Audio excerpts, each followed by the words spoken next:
ঘড়ির কাঁটায় ঠিক এখন 5টা। তো এখন দেখো কেমন বৃষ্টি হচ্ছে। তো খুব জোরে বৃষ্টি এসেছিলো জানো তো, আর ভোর 5টার সময় ঘুম ভেঙে গিয়েছিল।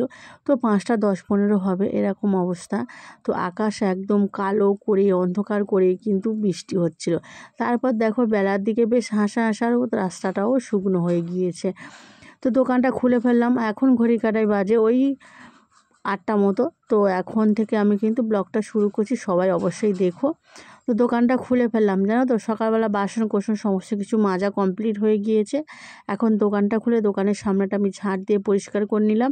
আর দোকানে যে খাবার দাবারের কৌটোগুলো জায়গার মতো জায়গা আমি গুছিয়ে রেখে মুছে মাছে পরিষ্কার করে ধূপটা দিয়ে দেখো এখন চলে এসেছি। যে জামা কাপড়গুলো ছিল সেগুলো দেখো সার্ফ দিয়ে ভিজিয়ে রেখে দিচ্ছি।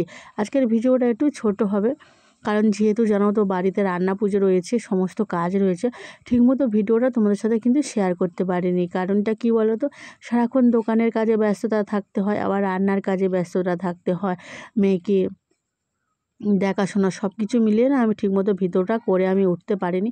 তো যতটুকুই আমি পেরেছি ততটুকুই তোমাদের সাথে আমি শেয়ার করতে দিচ্ছি। তো দেখো এখন যে জামা কাপড়গুলো ছিল সেগুলো তোমাদের দাদা ভাইয়ের রয়েছে, মেয়েরও রয়েছে, সমস্ত কিছু কিন্তু আমি ভিজিয়ে রেখে দিচ্ছি। আর এখানে তোমাদের দাদা ভাইয়ের সাথে আমার কিছু কথা হচ্ছিল, কারণ এই দোকানে মানে মাসকাবারি অনেকে তো বাজার নেয়, তো তারা পয়সা দেবে কি না, কত তারিখে দেবে। তো একটা স্কুলেরও বাজার নেয়, তো অল্পই জানো তো। তো ওই যে মাস্টারটা ওই দু মাস পর পর কিন্তু টাকা দেয়। তেমন একটা বাজার করে না, ওই 2 মাস মিলিয়ে কিন্তু 700 750 এরকম টাকা কিন্তু হয়। তো সেই কথাটাই কিন্তু বলছিল যে আজকে যদি স্যার আসে তো স্যারের কাছ থেকে পয়সাটা নিয়ে রাখবে। তো সেটাই কথা বলছিলাম যে আমি কি থাকলে দেবে, বললে হ্যাঁ বলবে।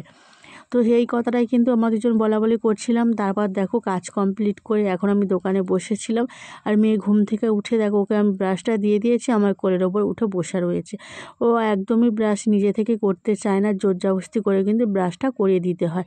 দিনের পর দিন দেখো বড় হচ্ছে, তো এখনও পর্যন্ত নিজের হাতে ব্রাশটাও করতে পারে না ও। তো মেয়েকে দেখো ব্রাশটা করিয়ে দিলাম, আর দিয়ে দেখো ও ঘরের মধ্যে খেলা করছে, মানে আঁকছে। আর এখন দেখো আমি একটু চা বসিয়েছি। সকাল থেকে যেহেতু আমাদের কিছুই খাওয়া দাওয়া হয়নি, তো ভাবলাম একটু দুধ চা করা যাক, সবাই মিলে কিন্তু খাওয়া যাবে। তো চাটা খাওয়া দাওয়ার পরে কিন্তু আমি দোকানে বসেছিলাম আবারও। তো সেই জামাকাপড়গুলো মানে আবারও বৃষ্টি এসেছিলো। তো বৃষ্টি আসার ফলে আমি জামাকাপড়গুলো তুলে আবারও কিন্তু ঘরে রেখে দিয়েছিলাম এক জায়গায় জড়ো করে।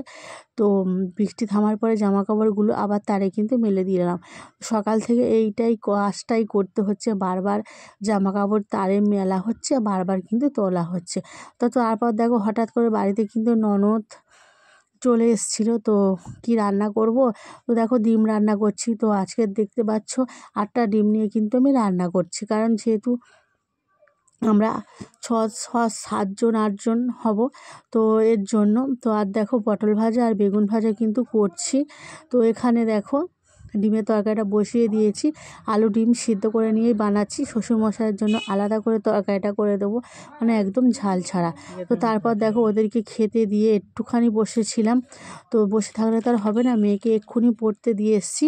তো পড়তে দিয়ে এসে দেখো আমি যে বাসনগুলো পড়েছিল না দুপুরবেলা, তো আজকে অনেকটা দেখো বাসন পড়েছিল, যেহেতু কুটুমরা এলেই একটু বেশি বাসন পড়ে। তো বাসনগুলো দেখো মেজে নিচ্ছি। একটা স্টিলের বালতি রয়েছে, একটা কিন্তু প্লাস্টিকের বালতি রয়েছে। প্লাস্টিকের বালতি জল তুলে আমি কিন্তু বাসনগুলো ধুয়ে প্লাস্টিকের গামলার মধ্যে রাখতি। আর দেখো স্টিলের যে বালতিটা, ওটাই মানে ভাত সবজি কাটা ওগুলো কিন্তু ওই বালতিটার মধ্যে কিন্তু ফেলছি। এদিকে দেখো তোমাদের দাদাভাই ফুচকা নিয়ে বের হবে, একদম রেডি করে নিয়ে এসছে সব। দোকানের সামনে দাঁড়িয়ে রয়েছে, মানে ওই যে ফুচকায় নিয়ে যাওয়ার জন্য ঝুড়ি ভাজা এগুলো কিন্তু সব নিচ্ছে। তো আলুটা দেখো ছাড়িয়ে এভাবে একটা গামলায় করে কিন্তু আলুটা মেখে নেয়। তারপর দেখো তো অনেকটা রাত হয়ে গিয়েছিল, এখন বাজে 8টা। তো ভাত বসিয়েছিলাম ওই প্রেসার কুকার, একটু ফ্যানে ভাত করে নিলাম। 3-4টে সিটি দিয়ে ভাত একদম নরম হয়ে গিয়েছে। আর এখন দেখো ওই ডিম ভাজি করে নিচ্ছি, তো ওই ভাতের সাথে খাওয়ার জন্য। আর আজকের রাত্রিদের দেখো মেনু দেখো, ফ্যানে ভাত, আলু ভাজা আর ডিম ভাজা। তো আজকের আমাদের এই রেসিপি খাওয়া দাওয়া। তো তোমরা কি রাতেরবেলা খাচ্ছ অবশ্যই তোমরা কমেন্ট করে জানিও। আজকের ভিডিওটা এখানেই শেষ করছি। ভিডিওটা যদি ভালো লাগে অবশ্যই তোমরা একটা লাইক কমেন্ট শেয়ার করো।